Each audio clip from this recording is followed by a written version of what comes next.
Hello and welcome to the Lair podcast, your home all things Dragons RFC and rugby in the region. Now today we have a bonus podcast for you. I'm joined by a very special guest, a former Dragon who joined the region from the Stormers back in 2014 and made 143 appearances for the club over 7 seasons. He then left the Dragons in 2021 to return to South Africa, and he became the first player to reach 150 appearances for the Stormers. It is, of course, the legend that is Brok Harris. Brok, welcome to the pod. How are you? How's it, Jamie? Yeah, good to be good to be back in Wales and Newport and Cardiff. So yeah, thanks for having me. No problem. Thank you very much for joining us. It's a pleasure to have you down our way again. So let's start at the beginning then, Brok. Tell us a bit about your upbringing in South Africa and how did your rugby journey begin? Like I grew up in Johannesburg. I was a Lion supporter, believe it or not. No. Yeah, Okay. I was Lion supporter. So yeah, family went to Ellis Park quite a bit. Mm. Like every young boy in South Africa, started playing rugby at the age of 6. Always wanted to, and yeah, my mom used to say when I was a baby, I used to just have ball in my hand, just ball every time. So that's probably where the love came from. It's like early primary school, played with the friends, and yeah, Yeah. and, yeah, it's good. Yeah. So growing up then in South Africa, who is your favourite player? Were there any Springbok players that you admire and wanted to aspire to? Yeah, I think the '95 World Cup was probably the biggest thing that happened in South Africa, and at this stage, the loosehead prop Ostirant was Oh yes, great player. Yeah. and powerful scrummager. Just he's my all-time hero. So yeah, I looked up to him, and he played for the Cats. Actually, that was the combined Lions and Cheetahs side at the time. So yeah, he was Okay. my. Oh, excellent. Okay. So in 2014, you signed for the Dragons. Well, the Newport Gwent Dragons, as we were called then. So how did the move to Wales come about then, Brock? Was you looking for a move to Europe at that point in your career, or did it just sort of happen out of the blue? Yes, yeah. I signed at the Stormers for another 2 years in 2012, and luckily we Mm. won the Currie Cup in 2012 and in 2014, and aspired to become a Springbok. But yeah, at that stage, I thought, well, that's not going to be on the cards, and I said, well, I always wanted to experience the Northern Hemisphere rugby, the style of play, the coaching philosophies, all that. And Dragons actually came and offered me a 3-year deal. So, and with a young family, my youngest boy was 2 at the time.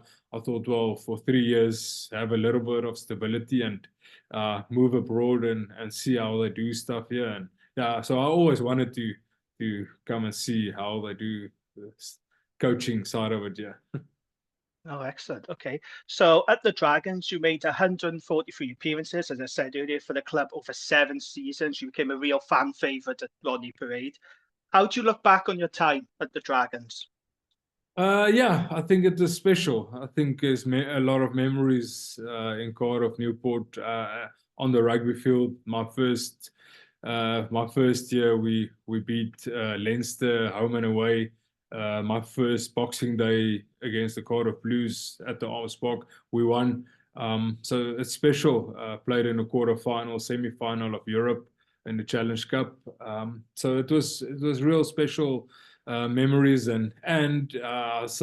always say this: be careful what you wish for. I had Mm. 5 Dragons coaches in 7 seasons, so it's yeah. I wanted to experience the coaching side, and I did. Certainly did, yeah. The Gloucester game lives long in the memory, doesn't it? At Kingsholm. And I always remember that photo. It was you, Sal Pretorius, Carl Mayer, and Reinhard Lammen. We had a good crop of Saffers at the Dragons, didn't we, at that time? We had a lot of South Africans, like name Yeah, Kirshner also came in after that. Um, Jared Shage came in. yeah. Henry Marnus was the defense coach, so there was quite a bit of South African mix. Yeah, certainly was. So you mentioned there, during the 7 years you were at the Dragons, you played under 5 different head coaches. Who was the coach that you enjoyed working with the most? I I think Lynn Jones was. I enjoyed him. He was sometimes a bit weird, but just he thought about the game was Yeah. actually above everyone else. Sometimes it was weird coming across, like how do all that knowledge, uh, how do you put it in words? And he had a talented bunch of guys, and he just sometimes said, "You must just play." I was like, "But what does that mean? Just play." So no, Yeah. I enjoyed Lynn quite a bit. Kingsley Jones was also good.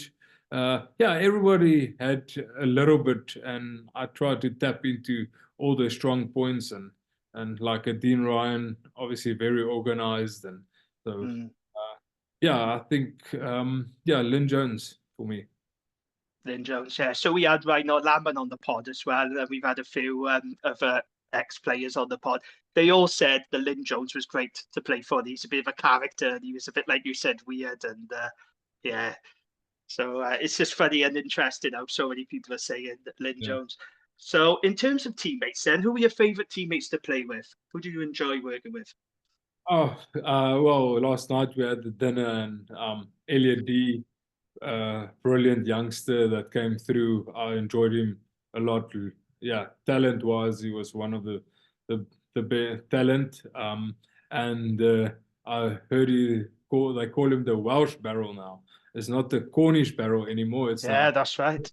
Lloyd Fairbrother. I enjoyed working with him. We started together. But yeah, all in all, I think everybody that I played with at the Dragons through the years, I can't, there's so many South Africans that came and gone, and a guy like Ross Moriarty that came in, Yeah. also massive impact. Richard Hibbard, for instance, his experience. So yeah, there's quite a lot to. I can go until tomorrow with a list, but yeah, special guys.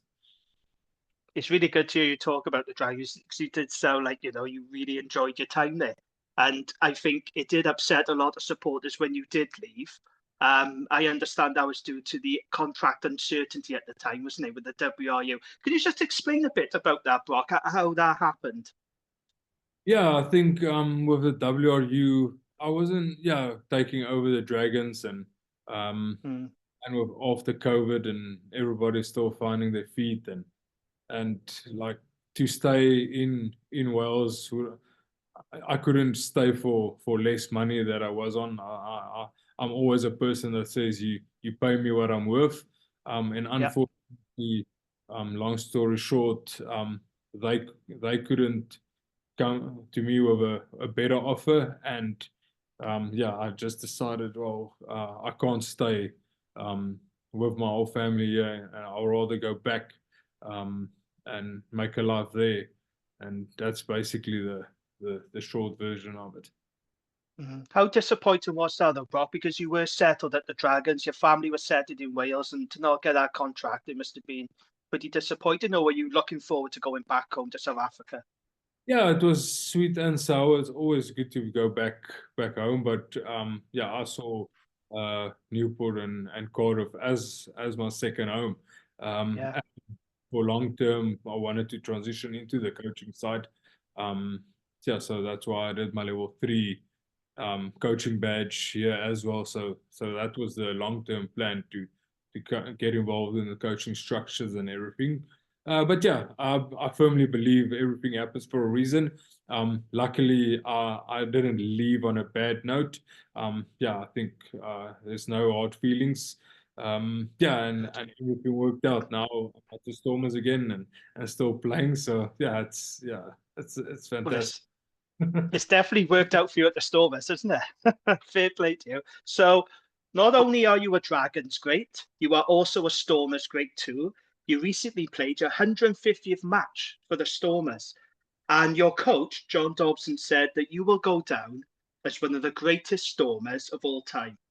So, Brock, what's the secret to your longevity? How have you managed to stay on top of your game for so long? What's the secret? Yeah, Jamie. Yeah. No, I'm blessed. I'm very blessed in terms of yeah, I had injuries and stuff, but I think yeah, it's hard work. I think definitely hard work. Getting up with a mindset of you need to improve and you need to get better, and I firmly believe a proper preseason um is is probably the key thing to a successful career. Yeah. um, in terms of putting that preseason. Nobody likes it. Trust me, I'm a prop. I don't want to get conditioned, but it helps you so much during the season because there's no time to actually just have a step back and look after your body again and get all the stuff right. So yeah, I think in terms of hard work, yeah, mindset wise, being in a good Yeah. spot, that's probably and enjoyment. Yeah, I think looking back at it now, the enjoyment factor, the last 2 3 years that I've came back from into the Stormers environment, that enjoyment, belonging, is also very important. Because if you don't enjoy it, then why do it? So yeah, I think that's probably the recipe. Absolutely. And you came back to South Africa and you had a URC winners medal. So it's all worked out pretty well for you, isn't it? Yeah, that was unbelievable. In 2010, we were in the final against the Bulls and we lost. So yeah, that took us 12 years to just get one back on it. Yeah. It was unbelievable, and yeah, you couldn't have written it any better. No. Are you surprised by the amount of games that you've played for the Stormers? Because you seem to be ever present now, don't you? So it's does it take you by surprise just how much game time you've had? Yeah, very surprised actually, because we always said when I was still in Cardiff and yeah, when we have like a braai and get together, I said, well, I have 93 caps for the Stormers. It will be nice if I can get the opportunity to go back and just get seven to Yeah. just 100. And yeah, and then the guy said, listen, you're playing your 150th. I was like, yeah, no, I'm very, yeah, I'm obviously very grateful and very blessed. Not a lot of injuries, little bit here and there, but yeah, it came quickly actually. Yeah. So I was told this the other day and I had to look it up because I couldn't remember. But is it true that you played two matches on the same day once? I think it was last season. Didn't you play for the Stormers and then you ended up playing for Western Province? Tell us about that. Yeah, so what happened? Yeah, I did actually. So what happened? I sat on the bench again, the Champions Cup. I think it was a quarterfinal. Um, Mm, the round of 60. No, round of 16 against Harlequins. And I was yeah. covered, you said. And we had a couple of injuries on the tight head side. And we had a game, Western Province had a game against Griquas. So we Mm, had a starting two for Stormers and a third prop that will start against the Griquas. And then there wasn't anyone else. So, well, you can't take a young Lucid and put him to tight head. That's not going to work. And then I said, well, okay, I'll sit on the bench Harlequins and I'll sit on the bench against Griquas. But for the one game Lucid and then for the other game tight head. I was like, okay, well, wow. yeah, so I literally played 25 minutes against Harlequins and then quickly got down, out, recovered, then went out, warmed up with the province guys and sat on the bench and I played 26 minutes yeah, against Griquas. And unfortunately in that last 2 minutes, I actually tore my hamstring. Oh no. Now everybody's saying, listen, it's because you played two games. I was like, well, if you add the games up, it's like just over a half. Come on.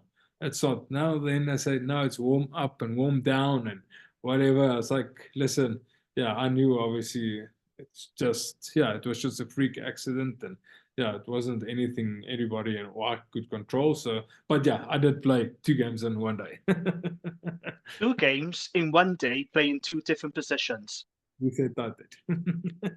That's brilliant. That's a question then for you, Brock, because obviously you can play loose head, tight head. What is the main difference between the two, between loose head and tight head?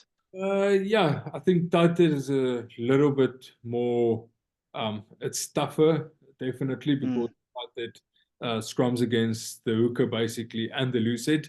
And yeah, the tighthead anchors the scrum. So if your tighthead's not strong enough, then your scrum's yeah. going to work. Yeah, and he needs to stay down. He needs to keep the lucid down. And then on the other side, lucid, a little bit easier. You're only scrumming against one guy, that's the tight head, but he needs to keep the scrum up. So that's basically the difference between lucid and tight head. One needs is keeping the scrum down, and one is keeping the scrum up. So yeah, lucid, loose, your head's loose, so a little bit less pressure on your shoulders and stuff compared to tight head. Oh, that's really interesting to know that. And what position do you prefer then, Brock, out of loose head and tight? Did you have a preference, or are you just happy to play Back in the either day side of with the scrum? old rules, I preferred to play tight head because there wasn't crouch, bind, all this stuff. So as a Yeah. loose head, it was so tough to keep the scrum up because the tight heads will just flop and slap your hand down and then you'll give away the penalties. But now in modern day, ah, yeah, I'm comfortable in either. So usually it just takes me like a week, just training wise. If they want me to shift to the other side, if I've been playing a lot of lucid, then I just need a couple of training sessions just to get your feet positioning again. Then, but yeah, no, I told the coaches as well. If you need me on tight head, I just need to train there or lucid. Doesn't matter. So yeah, I'm comfortable in either. Top man, fair play to you. So you returned to the Stormers as a player coach. You touched on it there earlier. When you do eventually hang up the playing boots, Brock, coaching, I'm guessing, is the next step for you now, is it? Is that something you want to do? You want to be a full-time coach? Yes. Yeah. I always wanted to be a coach. When I was in uni, I also coached primary school, so I always wanted to give back. Yeah, and I did my levels, like I said, the badges in Wales. So yeah, Yeah. that's I aspire to when I'm done to be involved in a game, and yeah, still a lot of brain power used, but not the physical side anymore. So. Well, you've certainly got a lot of experience to pass on, haven't you? So I think you'd be a pretty fine coach, if you know what I'm saying. Yeah, so good luck with that. So the Stormers arriving to Rodney Parade on Friday night. You've been named in the match day squad. You're on the bench. And one player making his debut for the Dragons is your former Stormers teammate, Chris Hollis. Now, Brock, we don't know an awful lot about this guy. I know he hasn't played much for the Stormers, but could you just tell us a little bit about him and what our supporters can expect from him? Oh yeah, no, I think all the Dragon supporters is gonna enjoy Chris Solis. Fantastic guy on and off the field, very talented, hard worker, quick, fast, big. Yeah, I think you'll settle in.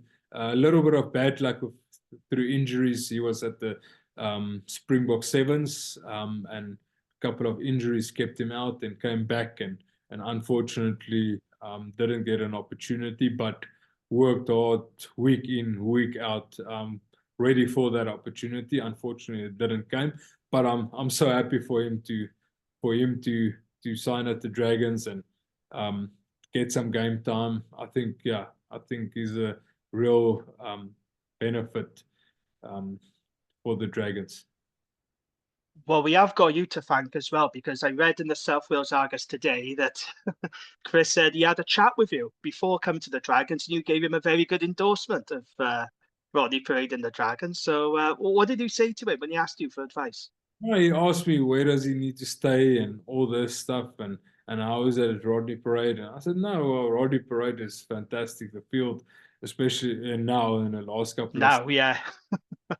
I won't go into the first couple of seasons when I was here. Yeah, the people, it's like rugby fans, fanatics, very supportive, and yeah, and I think especially with Dai coaching now and his philosophies and stuff, and I think yeah, I told Chris, yeah, I think it will be a good thing for him to obviously get the exposure and come and see how it is in Newport.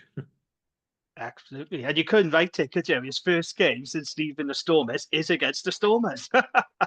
So he'll have a point to prove. I'm looking forward to seeing how he gets on. And what about you then, Brock? You looking forward to being back at Rodney Parade? I know you've been back to Rodney Parade since you've been with the Stormers, but Rodney Parade is a special place, isn't it? What makes Rodney Parade special then? Because me personally, in my unbiased opinion, or maybe I am being biased, I think it's a great place to watch rugby. I think it's the best in Wales. So what is it about Rodney Parade that makes it Yeah, I special? think you said it.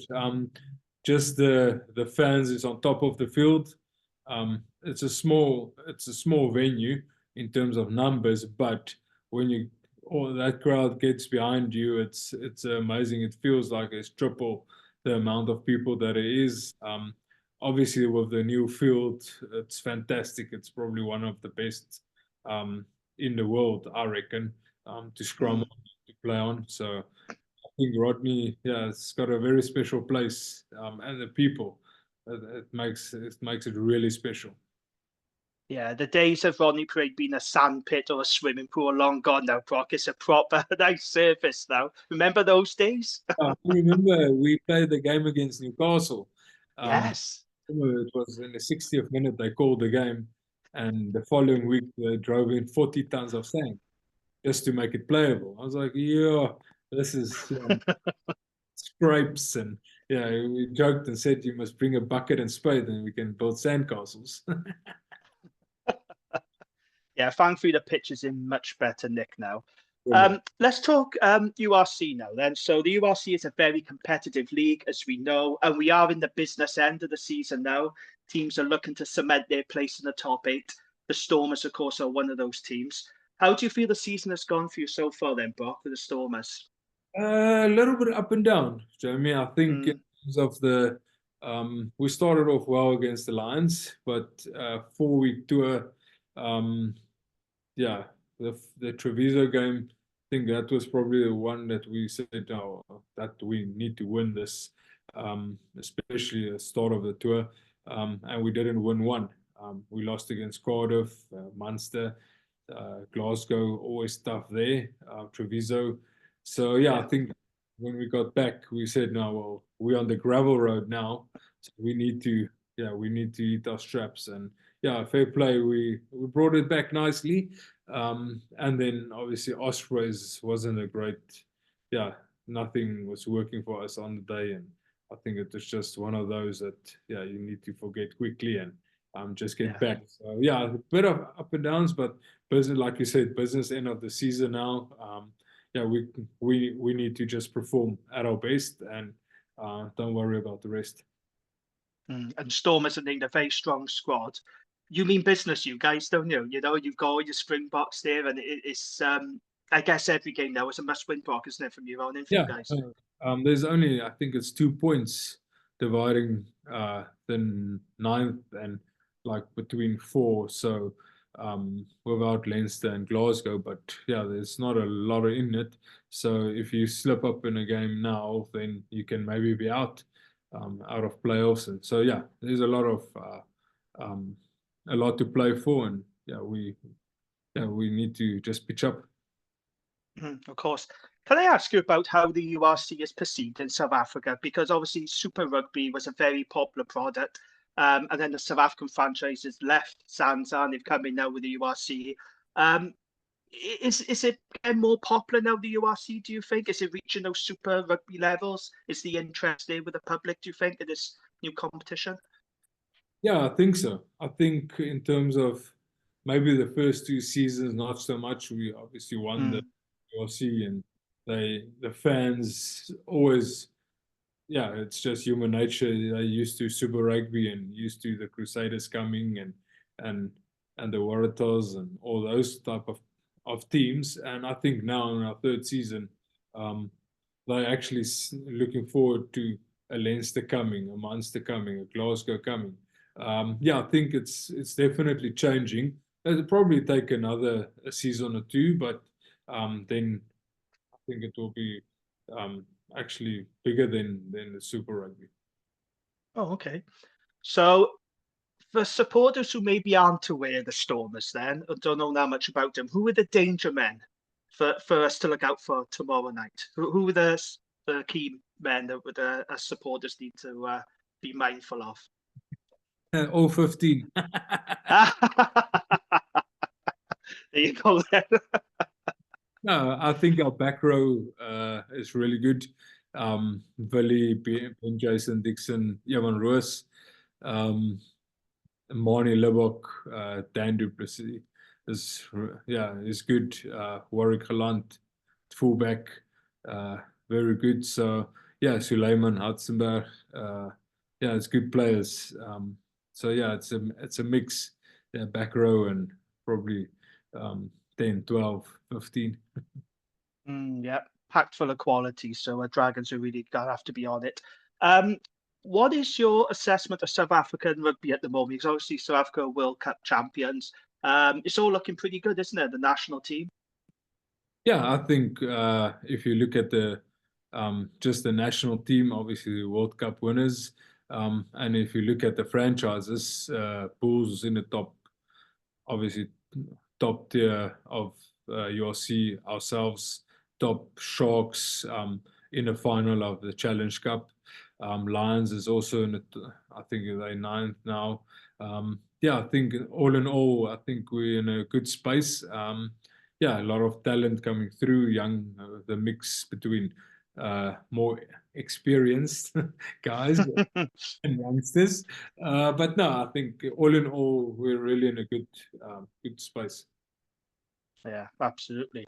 So, just before you go, then, Brok, is there anything you'd like to say to the Dragons faithful that'll be listening to this podcast and the supporters that'll be seeing you in action at Rodney Parade on Friday night?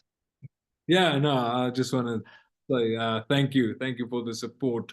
Um, Even if I wear a Stormers jersey, I know the support will be there for the Dragons. Yeah, and it needs to be like that. Yeah, it's going to be hard, but yeah, like I said last night, yeah, hard and physical game, but afterwards we drink a beer. So yeah, and thank you for the fans. Yeah, you've been amazing and still amazing till to this day. Yeah, just grateful for the support and the passion you show towards rugby. So yeah, thank you guys. Oh, that's lovely stuff. We still miss you, Brock. We really do still miss you. And I know you'll get a very warm reception when you do come onto the Rodney Parade pitch. Brock, thank you so much for coming on the pod and giving up your time to talk to me today. It's really appreciated. And thanks to you for listening. Don't forget to subscribe and leave us a 5-star review. It really does help the pod. Me and Gavin will be back next week to chat all things Dragons and Gwent Rugby. But until then, take care and goodbye.